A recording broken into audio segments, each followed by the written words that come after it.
Келесі сөз Республикалық адвокаттар алқасының төрағасы, Конституциялық комиссия мүшесі Мәди Жомартұлы Мырзағараевқа беріледі. Құрметті алқалы жиынға қатысушылар, біз адвокаттар қызмет барысында күн сайын адамдардың әр алуан тағдырымен, бойындағы үрейімен және ділтке деген үміттермен бетпе-бет келеміз. Қағаздағы заң жарғыларының артында әрдайым адам өмірі, құқығы мен бостандығы, атағы мен абыройы, отбасы мен болашағы жатқанын жақсы білеміз. Жаңа конституцияда заң мен тәртіп қағидасы айқындалды. Бұл еліміздің барлық құқықтық жүйесін қамтитын құндылықтардың жиынтығы.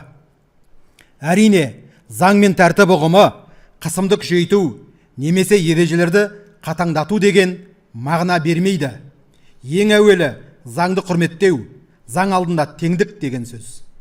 Бұл қағида құқықтарды қорғауға нақты кепілдік беруді қамтамасыз ету мақсатында туындаған.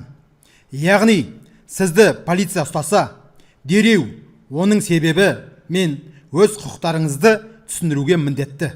Бұл норма азаматтардың негізгі кепілдіктерін нақты айқындайды.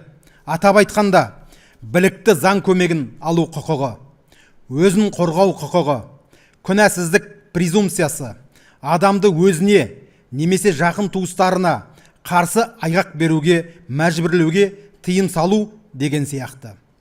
Адвокат үшін бұл жай қағида емес, заң мен заңсыздықтың аражігі болып саналады.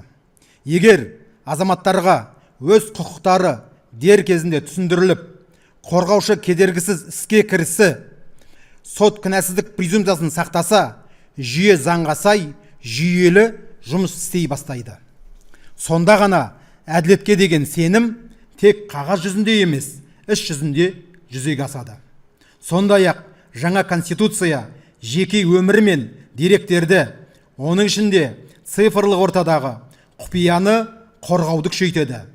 Бұл әсіресе қазіргі таңда өте маңызды. Адвокаттар қоғамдық жүйедегі тепе-теңдікті сақтап, заң ережелерінің бұзылмауын сақтауға атсалысады. Осы салада ұзақ жыл қызмет істеген маман ретінде айтайын, еліміз үшін жаңа конституцияның маңызы да, мәні де ерекше. Еліміздің құқықтық жүйесіндегі үлкен бетбұрыс, жарқын қадам дер едім. Біз, адвокаттар, осы заңның мән маңызын өңірлерде азаматтарға түсіндіру жұмыстарын жүргізуге дайынбыз. Барша халықты ата заңымыздың жаңа жобасын қолдауға шақырамын. Назарларыңызға рахмет. Рахмет, Мәди Жомартұлы.